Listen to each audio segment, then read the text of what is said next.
Okay. All right. So I think we are live. So welcome everyone to this edition of the Commercial Cashflow Show. This is a project that Chad, myself, and Logan started several months ago to kind of talk about different commercial real estate topics, just to get together, talk. It's just a fun conversation for everyone. So Chad, good to see you as always. Well, likewise, and Logan, if you're watching this, you should be on the call, not watching it. So just dial in. There you go. Yeah, no, Logan's running a little behind, but hopefully he'll be able to hop on the call so we can have animated discussions about different books that we found interesting. So the topic of this particular call is going to be pertaining to some of the best books that we've read pertaining to commercial real estate. We thought, there's not a lot of discussions pertaining to these types of books, and I've read several that have been extremely helpful for me in my career, and hopefully we can kind of share some insights that we garnered from several books that we read in the past, and you guys can take away what you will from it. So, Chad, did you want to start off as far as like providing any insights pertaining to a book that you found valuable? Yeah, so I'm going down a rabbit hole right now on industrial real estate from a historical perspective. So I've got a handful of books just on the Industrial Revolution. I just got a book on the history of the factory, which obviously has some overlap with a guy like Richard Arkwright, who was the first to really start that factory system back in the 1700s, all the way to how factories have advanced today. So it's a real like nerd level dive into industrial real estate, which might not be overly applicable for everybody that just wants to learn more about the business. So instead of sharing what those ones currently are, and if anyone's curious, I'm happy to chat about it. I probably will make a video about that at some point and try and take like 10 books and distill it down to a 10-minute video. So I probably will do that. But if anyone wants to chat about that, I'm always happy. But one book that I thought would be of more interest is this one here. Let's see if that shows up. See if my autofocus Transfluence. Yeah, that's a great book. transfers. So this my autofocus is going a little wonky with that. This book was written by Walt Rakowicz, who's the former CEO of Prologis, and Prologis is the largest property owner in the world, at least according to what most people would agree upon. There could be some governments that perhaps hold holdings of real estate that aren't publicly available, and we don't really know what their holdings are. But for companies that disclose what they own, they're the largest property owner in the world. And in his case, Prologis is focused exclusively on warehouses, that niche area of industrial real estate. So I love the standpoint that this guy was a CEO of a big company, a Fortune 1000 company, largest property owner in the world, focused exclusively on an industrial real estate. And his book was part about Prologis and how they went about their developments and how they selected areas during 2008, 2009, during that financial crisis that we went through. Their stock, I believe it was at around $70 and it went all the way to $2. Pundits were calling for them to be basically go into bankruptcy, that have to liquidate their properties. The pundits at the time were saying it was just going to be a bloodbath for Prologis. And Walt had previously worked on the executive team and had resigned prior to that. And the CEO at the time was I from what I gather, wasn't doing a very efficient job of managing everything. So Walt was brought on right at that lull, like right at the valley of where Prologis was in terms of corporate health. And Walt led the company through that transition, brought them out of that area where people were thinking they could go bankrupt to today. It's a thriving company. They own almost 1 billion square feet worth of industrial space. Their stock, I checked it yesterday. I haven't checked it today, but I think it's $152 a share, which that was 12 years ago, is at $2 a share. So they've continued to grow. They've done some awesome things. And so Walt talks about how he was involved in that and how he went through it. It's not necessarily a real estate book that someone's going to come in and take actionable steps towards real estate, but he does go into it from just a pure leadership standpoint on how he led the board, what his approach to doing business was, interacting with people, being a leader, making strategic decisions. And what I find completely fascinating about Walt, and I had the opportunity to actually interview him as well. And so I got to spend an hour interviewing him based on this book. Is he's just such a genuine, awesome guy. Not at all what you'd think of this CEO of a Fortune 1000 company, but perhaps being like really arrogant or really cocky. He was just this humble, certain guy that was just committed to service and committed to leading people with him as opposed to managing through that authority. He was just such a genuine guy, and I love talking with him.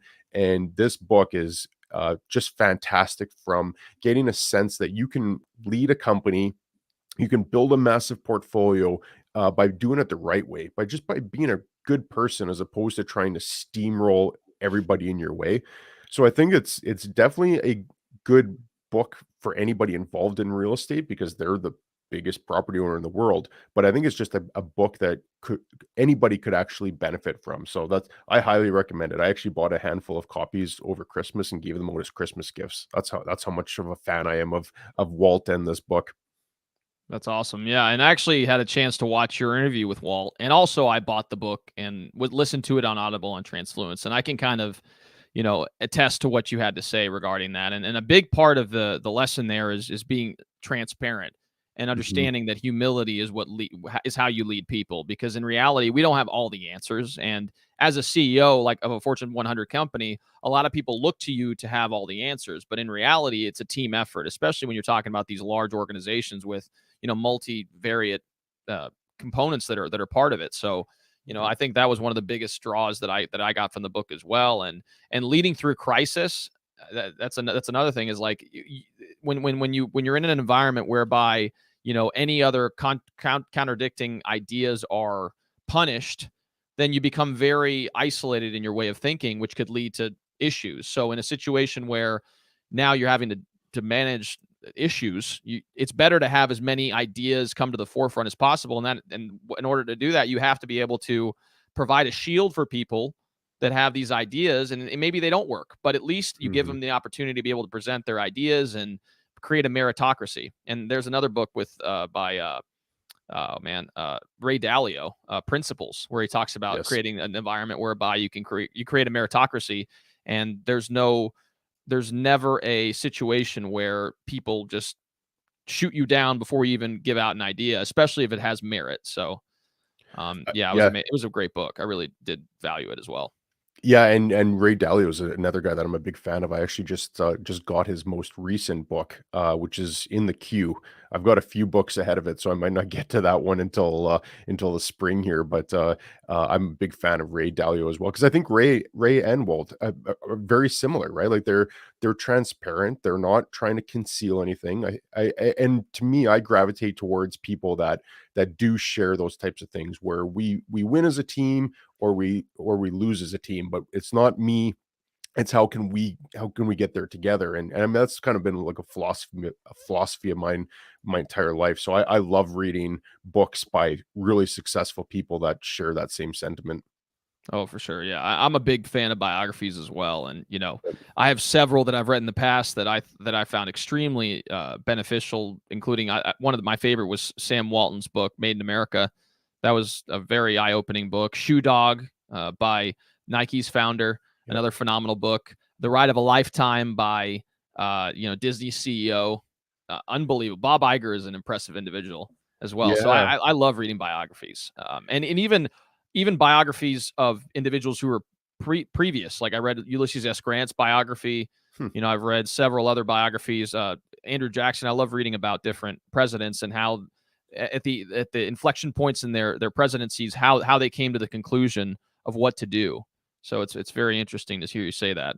You So must clean up in Jeopardy when the category is presidents then, hey? maybe, yeah, yeah. Oh, for sure, and, yeah, especially recently, I've been reading a lot of those books because, again, you think about and not just U.S. presidents too. If there were other books pertaining to other presidents as well, it's very interesting to see because in a situation whereby you are leading a country, a lot of times there's so many other factors at play outside of just what you would deem a narrow focus of decision making, and so you have to take into consideration all these implications, and not only that, but what is that going to mean for your ability to get things done in the future? So the political aspect comes into play as well. And, obviously that's to some degree in corporate organizations, but it's amplified when it comes to government as well. So it's just a very interesting dynamic to read about. And, I've found a lot of value in getting an understanding of how people operate at those types of levels. As far as books that I've read recently that I found super valuable, and I've recommended this book like several times, but it's called Making It in Real Estate by John McNellis. So this book itself is not, a nuts and bolts type of book pertaining to how to become a real estate developer. It's very much a, what is the ideology and the thought process of how developers operate. And so it talks about, getting started in development, whether or not you need to commit full time to it or not. One of the things that he mentions is that, getting started slowly and then diving in full force is kind of what he would recommend. And then from there, from a scaling standpoint, there's a lot of people out there that, say, oh, you start small and then you just scale up as quickly as you possibly can. And his advice is, you kind of want to first off niche, and then don't get too ahead of where you need to be, because he found himself in a situation whereby he started off very small, started, flipping different multifamily properties, and then started scaling. And he got to a point where he had a $10 or $12 million center that he was dealing with through, exchanging into just larger properties. And he got in a very bad situation and lost his shirt, and it caused a lot of issues as far as his career is concerned. So he was talking about one of the major lessons he learned was that, you're going to lose money in real estate if you're in it long enough. It's just inevitable. Like he uses the analogy of flipping a coin. Although you may be able to control it a little bit better than flipping a coin, the idea that you can make make money in real estate 99% of the time is just naive. And so in his case, he said, if you can narrow your focus and you make money on 9 deals, and on the 10th deal you lose money, it's a lot easier to manage that if it's similar in size to the other deals versus, you scaling up to 64,000 times the size of your first deal. And so he uses that logic as well. And then he talks about the pros and cons of utilizing institutional money. One of the big things he said is that, all institutions look for, it's all comparative, right? So they look at all different types of investments and then determine whether or not they want to pursue or reallocate their capital based on what's out there in the marketplace. And so there's not much loyalty when it comes to institutions. And he has been in situations before where he had taken institutional capital and they were in the middle of executing their business plan. And then all of a sudden he gets a call from a VP that says, hey, we're reallocating our capital. We want out of this opportunity. And as someone who is beholden to the institutions because of, whatever contracts they had signed, now you're in a situation where you could lose your shirt. And so he talks about the although gaining access to institutional capital can be great if you're looking to scale to a significant size, there are some negatives to it. And he's taken the approach of taking private money and, very small family office money as far as in investing for his own deals. And if he could keep it in-house as much as he can, he prefers to do that because he has more control. And then, he talks about the mechanics of looking at opportunities, and that if you can't do it on the back of a napkin, then it's probably not worth you pursuing, because there's a lot of people out there that are like, oh yeah, like the IRR is like 17% or 18%. And he said that, these types of, projections as far as, what the returns are going to be 10 years in the future. It's like trying to predict what the rainfall is going to be in a city during that same time. It's literally impossible. And so, he takes the approach of saying, okay, if I can do it on the back of a napkin and it makes sense for me, then I'm going to move forward with the opportunity. If I can't, then no elaborate model is going to make the determination for me. And so, those are just some of the lessons that I get garnered from the book itself. I found it super digestible, very straightforward. He's super honest in his book. And just the narrative is he's funny because he's very direct about how you should be operating in the development space. And I found extreme value in the book itself. So I don't know if you've had a chance to read it. I haven't, but I'll add that to the list because I do want to add development to my repertoire. I was very close to doing a development about 5 years ago with one of my partners, and we were going to put our own money into it, but we also had a few other guys that were going to come along, and one of them was our main money guy. And so we had done all the work, like the preliminary soft cost work of getting something up to speed and getting it to the to the level where we'd get a term sheet from our lender, and our main money guy actually pulled out at the 11th hour, and it really soured us on that. But that fast forward, we've since gone in the direction of we've just bought properties that have existing income in place, as opposed to being on that other end of the spectrum where you're doing a ground up development and you've got a lot more risk with it. I love the point that he made about not trying to necessarily hit a home run, because I that resonates with me, where we've made a lot of singles and doubles with the properties that we've bought over the past 7 or 8 years now, and we haven't hit any home runs where we've made this massive windfall, but our risk was also quite a bit mitigated. Whereas a development, you bite off a big development and something goes wrong. It could be property level risk, it could be market risk, where it is out of your control, and you make a big loss on that. That can affect that previous 7 or 8 years of work that we've done hitting those singles and doubles. So I love that point. I think that's fantastic advice for anybody, is to not think that you need to be crushing home runs all the time. It's just a long game, where if you can make right decisions more often than wrong ones. And I love the point that you're going to make wrong decisions too, because I've made a couple decisions that weren't great, but it on a whole, you're hoping that you make more right decisions than wrong decisions. And as long as your wrong decisions aren't catastrophic, where it can be if you've got big ambitions, then I think you hold on, and you make sound decisions and have a long-term horizon. I think there's a lot of money to be made as a real estate investor, but it's a good reminder, particularly in this environment where we seem to be living in right now, where it's that get rich quick mindset. Like Steve, I'm sure it's the same with you, Rafa. You hear a guy that became a crypto multimillionaire by buying some obscure cryptocurrency that didn't even exist 6 months ago, and now all of a sudden he's a multimillionaire. It's a bit worrisome that some of the next generation of investors are gaining this short-term mentality about you got to get rich as quickly as you can, because I think real estate, for the most part, it's a long-term game. You got to be committed to it for multiple years to really realize a healthy return on it. It's the antithesis of cryptocurrency investing, if you will. Oh yeah, no, and I value what you said regarding the time horizon piece, because like you said, there's a lot of people out there, especially in an information age where people are demanding ready information as far as just different content is concerned. The attention spans have dropped off significantly, and so Mhm. what really gets the most airtime and attention is those sensationalist type of content, which says, "Oh yeah, you can make $1 million in 2 years or 1 year," and not to say that you can't. It's just what's the risk involved from a long term horizon perspective? Because it's very easy to showcase one person who's just killed it from the Yep. beginning, right?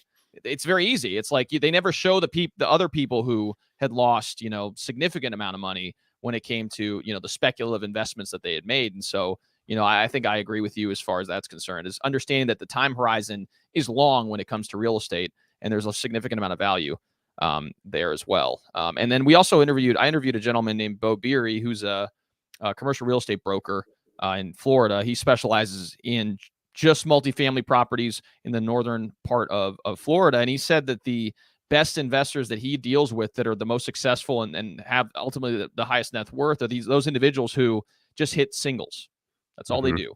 Is they don't look to just not necessarily kill the deal, but I'm saying, like, they're trying to get the best deal possible, where if they could pay 10.4 million, they'll try to pay 9.8 million to be able to make that $600,000 spread. He says that those investors who are absolutely killing it, and the ones who are very successful over time, they pay what they can for a property, and they just go for it. And even though they may not hit the 30% IRR or whatever else, if you can consistently get 20% return year over year over year, you could be very rich very, very quickly. And so that's the type of logic that he approaches. So, but yeah, I mean, that's a great discussion point. Yeah, Bo's got a good YouTube channel as well. Mm-hmm. I think at some point I'm going to challenge him to do like an industrial versus multifamily You event. should. Yeah, because I know he's a really smart guy and he's well spoken. So he probably mop the floor with me, but I think I'll just try to paint the picture that industrial real estate is more lucrative than multifamily. That I don't know if you could pull it up, but that picture that you sent me yesterday was Oh, awesome. That was yeah, so I don't. funny. Yeah, I don't know. I'll have to. I'll. What I'll do is I'll post it in the comments. I don't think I have it access to it right now, but yeah, it is kind of indicative of what's been happening over the last year. So, it's pretty funny. And then also, I kind of wanted to add a bonus book because this is one book that we talked about something similar to what this book talks about prior to hopping on, and it is the E-Myth Revisited. I Yes. know, you've read the book, I've read the book, Logan's read the book, and for me, it's been game changing from the standpoint of being able to systematize everything within your business. Because over time, if you want to scale an operation, you're going to need to step away from the day to day. And you mentioned that for your podcast, you first started off doing a lot of the editing and everything else. And I don't know what level of involvement you still have on that front, but I know you had hired a team to be able to help you with managing the content distribution and everything else as well. And I'm sure it's paid dividends for you along the journey as well. Can you talk about any of those experiences? Yeah, I mean that's a great point to bring up, and that book by the E-Myth is spot on to describe it. Is that for podcasting particularly, that's something that we enjoy doing and we like doing, and that's the equivalent of the plumber who's a really good plumber, and he decides he's going to go start his own business, and he quickly discovers that now he's not a plumber, he's also a bookkeeper, and he's the manager, and he's the janitor, and he's the accounts receivable, and he's now running a business where what his skills was being a plumber, and now at he was really good at being a plumber. At best, he's going to be an average bookkeeper because he's just not trained in it. So those businesses have a real hard time getting off the ground for the reason that he's diluting the amount of time that he spent being a plumber to now having to run a whole business. And I think that that's equivalent to what we do as podcast hosts. Is I love talking real estate. Like I absolutely love it. It gets me so fired up having an engaging conversation with somebody and asking questions that I legitimately want to know the answer to as well. I love it. But the behind the scenes part of podcasting, and that's producing things, lining up the guests, making sure that everything's going to work, making sure that people's schedules are in line, lining it up so that when it actually hits play, everything's right with the show notes, and everything's organized. That's not necessarily a skill or even something that I have bandwidth to do. So to have somebody to put that in charge of, to have somebody responsible for doing a task that at best I'm going to be average at, I'm not going to be passionate about it. It's just going to be something that I have to do. If I can empower somebody, and by empower I mean pay, if I can pay somebody to do that on my behalf, that allows me more focus on the podcast in itself, and then by extension, it also prevents me from burning out, which I think can happen a lot. And you and I've been doing this for long enough that we've created a habit. Right. Like you see some people that start a podcast and maybe it goes 6 or 7 episodes and you could see that they just burn out and they lose that fire. We've been doing this long enough now that we've established that this is going to be going forward for the foreseeable future, barring anything unforeseen that we can't control. But the way to maintain that is that you have to keep that fire going, and as soon as you lose that fire, then you can see that the drop off is imminent. So I think having somebody to take that off your shoulders so that you can focus on what you're good at, the plumber being a plumber, podcaster being a podcaster, by focusing on what you're passionate about, allows you to avoid that burnout and keep that fire going. But it also puts more time on your plate to do other things. So, I mean, podcasting is a hobby for me more than anything at this point. I'd like to think that it does do some business generation, but I really just like talking to people. So I would be doing this for free. If nobody even listened, I'd do it for free. But I still have a career. Like I'm still a busy professional. I've got a portfolio of properties that I have to look after. I've a family that I love spending time with. So you can only do so many things. And I would have, if I was still doing all the podcast editing and scheduling and everything that goes behind that, I'd have to carve out time from one of those other things that I need to do.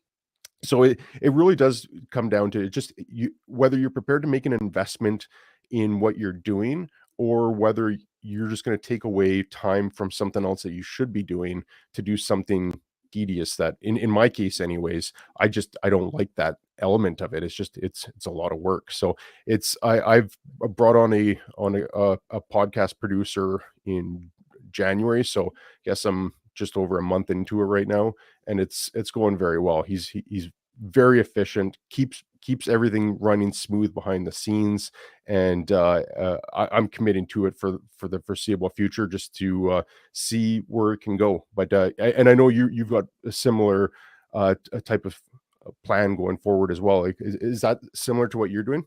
Yeah, similar. Similar to you. What I did over the last, probably 4 or 5 months is I started documenting all my processes pertaining to the digital marketing That's the piece. engineer in you, hey? Yeah, of course, but it also helps from a teachable standpoint too, because at the end Absolutely. of the day, you're gonna have to teach the other person how these things operate. And so what I did is I took, about 4 months or so to really try to document every single thing pertaining to all the process that I do from the digital marketing standpoint in the back end. And then I created all these PDFs that I uploaded to, the cloud. And then after that, I also created like shareable videos. So like Mm. Loom is a software where you can share your screen and showcase what you're doing, on your screen, and it records you and everything. And so I created videos of me doing all these processes as well, because when you're dealing with people who are, new to a process, people learn differently. Some people like to read, some people like to look at videos, etc. And so I did all that and uploaded it to the cloud. And then similar to you, I actually contracted a virtual assistant, um, you know, uh, and we've been working together for about a month now, and it's been great. I mean, ultimately, we're going to manage the relationship going forward to make sure that we stay on track and we're able to do everything we need to do. But overall, it's saved me a significant amount of time that I can now rededicate to, what I'm doing, either my career or spending more time with my fiance, and Mhm.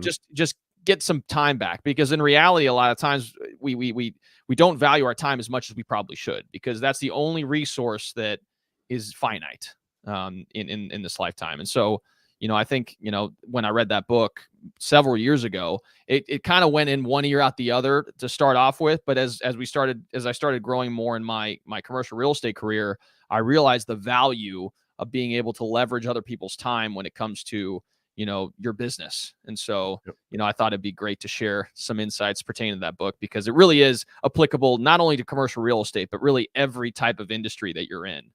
But in particular, if you're a busy commercial real estate professional or in the commercial real estate industry in general, that's a game changing book that I highly recommend you check out. So Yeah, I echo that. It's been a long time since I've read that book as well. It's Gerber, right? Something Michael Gerber. Gerber, yeah. Michael Gerber, yeah. I have it somewhere, so I should actually knock the dust off that and read it again, because you're right. That was a profound book for people that start getting busy. It's just as much a time management book as it is a roadmap on how you can run and scale a successful business. So yeah, really good book. And you're getting close to 1,000 subscribers, and I know that we're not necessarily keeping track of every subscriber you have, and there's things that the long-term goals that I'm sure surpass that, but it is still very impressive milestone nonetheless. So we should put a link to your channel in the comments or in the description after, so that people can go and subscribe, because I think myself, I need to do anything I can to help you get to that 1,000 subscribers, just to reach that milestone. I Oh know it's a yeah. good feather in the cap, so let's promote that and get you to that 1,000. Yeah, no, I'm hoping by, I'm about 2 months out, I think, because at the clip that I've been gaining subscribers, I've been gaining about 120 subscribers over the last 30 days. So Yep. it's been picking up pretty good recently, and I think part of that is also, the YouTube Shorts that I've been incorporating, like we talked about prior to the call.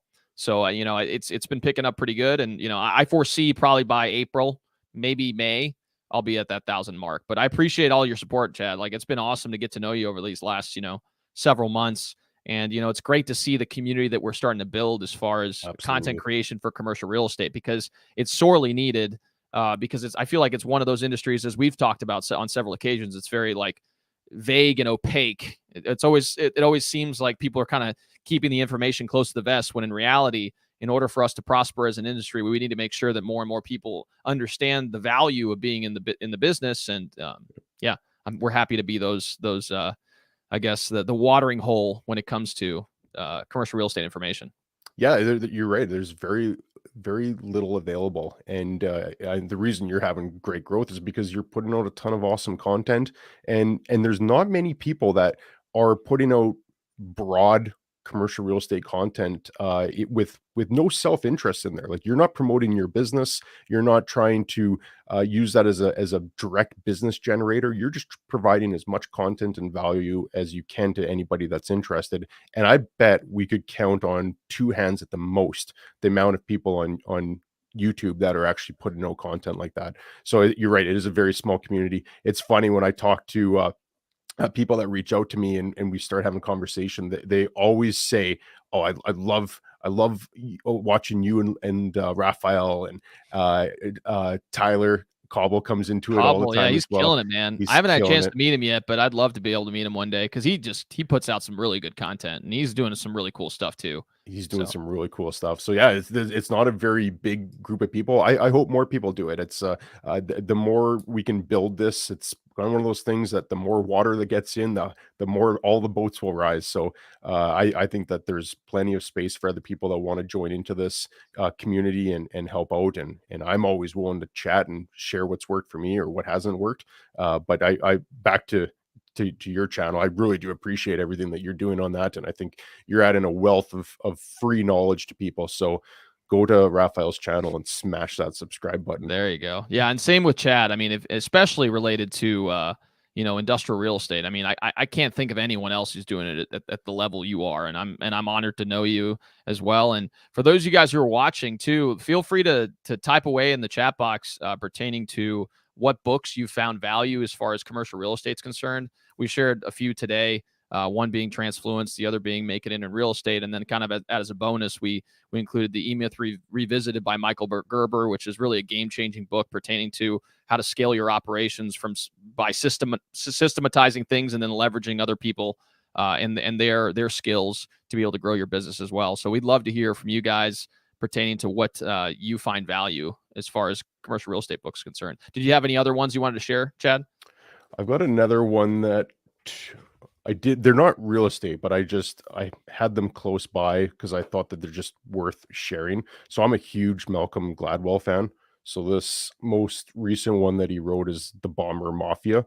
And if people have read like The Tipping Point or Blink, those are books that he's written stories around that he tries to extract a message out so that you read this really entertaining story and then you're like, oh, okay, there's something actionable here. This is just a story.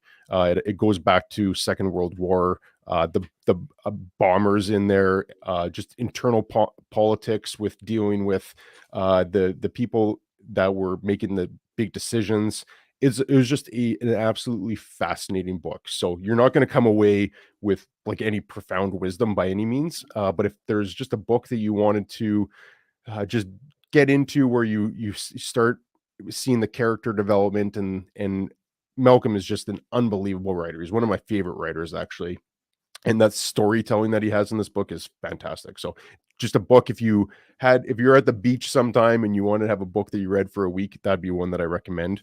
And another one that I'm also plugging through is this one here. Let's see if I can get that straight. Blood oil. Autofocus, get it? Nice. Blood oil. So Blood and oil, yeah. blood and oil. Yeah, you're right. Actually, I didn't even notice. I thought it was just blood oil. Blood and oil is the author on this one also wrote Billion Dollar Whale, which is a book that I read last year about the Singapore sovereign fund and the huge scandal that went on there with that's a fascinating story as well. And that was a really good book, Billion Dollar Whale. This is same author, basically just talking about MBS and Saudi Arabia. So I'm fascinated about Saudi Arabia from the standpoint that Saudi Arabia is like controlling the price of oil, or at least they have a lot of power to manipulate that price and pull the strings on it. So it's a great book, just getting into the history of Saudi Arabia and that whole Middle East region, which I'm naive about in general. I don't have as much knowledge as I'd like in that area. So this book talks about MBS and his rise to power in Saudi Arabia and everything behind that, written from like a journalistic standpoint. So it's just a well investigated and researched book, and the author's also very, very talented. So that's a really interesting one if someone wanted to check out. I'm only about halfway through that one, and right now it's taken a back burner to all these weird industrial real estate history books I'm reading. I mean, that's awesome, man. No, and I haven't, I can't say that I've read those books. As far as Malcolm Gladwell's concerned, I read a book recently from him. I think it was Strangers. I can't remember the exact title, but it was one of his more recent books, and I found that to be extremely insightful. And I've read, I think his first book, or one of his first books, Outliers. Yep. Which is a phenomenal book. If you haven't had a chance to read that, I mean, that is definitely a unique book to be able to read and get garner some insights from. And he's obviously been doing it forever, so he's a phenomenal author as well. So that's awesome, man. Yeah, But it's I'm a big reader. I read probably half an hour to an hour a day. So it's I devour a ton of books. I have so many, like you. I can see by your bookshelf Mhm. behind you. I've seen that bookshelf grow over the last year Mhm. too. So I know that you're reading at a rapid pace too. Yeah, I think the book that changed my life as far as, being able to set aside time to be able to do that is The Miracle Morning by Hal Elrod, where he talks about how to properly structure mornings or bookending your days. Mm, The idea that you can wake up a little bit earlier and then go through a routine whereby you can, work out, meditate, read, etc. And I've been pretty strict about following that regimen. And then at the end of the day, when you're going to sleep, what I try to do, and I've fallen off a little bit, but I've started to get back into it where, I go to bed maybe 30 minutes or so before I want to go to sleep. And then I just sit in bed and read, 10, 15 pages. And mm, what's amazing too is let's say you read 20 pages a day, which is very reasonable. I mean, if you read 15 or 20 minutes in the morning and then maybe a 15 or 20 minutes at night, I mean, you could get between 15 and 20 pages read of a book. yep. So, let's say a 200-page book that takes you 10 days to read. That's 2 weeks per book that you read. So that's 24 books in a year, right? Mhm. So, you can start getting some serious reading done. And all it takes is one or two ideas from books to really change the way that your decision making framework is oriented. And so, I from all the books that I've read, the knowledge and insights that I've gained have stacked on top of each other. And so going forward, now I feel like I can make better decisions and really have just a different perspective with which to make decisions, which ultimately will change the trajectory of my life, hopefully in a positive way, because of all the different insights that I've garnered from these books. And you can't tell me that if you do this for 5 years, let's say you read 24 books a year times 5, that's 120 books. You don't think you're going to be a different person from having read 120 books? I Oh, beg to differ, I say. absolutely. It probably sounds very nerdy of me, but it reminds me of that Tennyson poem and the quote in there, "I am part of all that I've become," because that sums it up. Is that all these little things that you do all have a compounding effect where you learn one thing from a book and you start applying that, and then you learn one more thing from another book, and before you know it, like you said, you've completely changed your trajectory on where you're going in life and in business and everything. So I'm completely agree with that. You don't need to read a book and digest every sentence of it. You just need to come away with one or two powerful ideas that you can incorporate into your life and business, and it has that power to dramatically change your life. I agree completely. That's an excellent way of describing it. 100%. And the idea, some people are like, oh, I don't, either have time to read or I don't, like sitting down and dedicating myself to reading. Well, look at Audible. I use Mhm. Audible on a regular basis. I mean, I've read 2 books this month through Audible.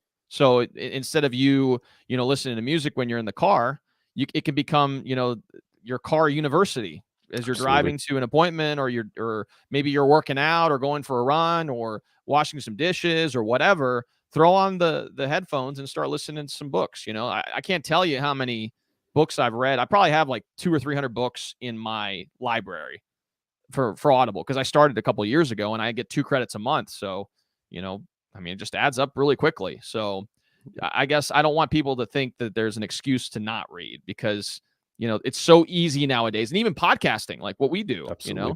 I mean, you could listen to some pretty poignant podcasts where that have, speakers and that really offer up profound ideas, like your interview with, the author of Transfluence. I mean, that was a phenomenally insightful podcast, and really you can garner various different pieces of insights from those podcasts, and hopefully they better your life in some capacity. So Yep, absolutely. I agree completely. I like the idea of talking more about books that we read as well mhm, as, but I'd love to continue doing this commercial cash flow show in the mhm, future, if for no other reason. I just love chatting with you and Logan. So mhm. if we get on and I get a good idea for a book from you, or Logan has a great book, I mean, I get so much value from that, and I think that over time, other people, if they're tuning in and watching this or listening to this, they'll hopefully see some value or chime in and contribute and offer some suggestions on things that have worked for them. I love the idea of just keeping this going for the idea that we're all very similar.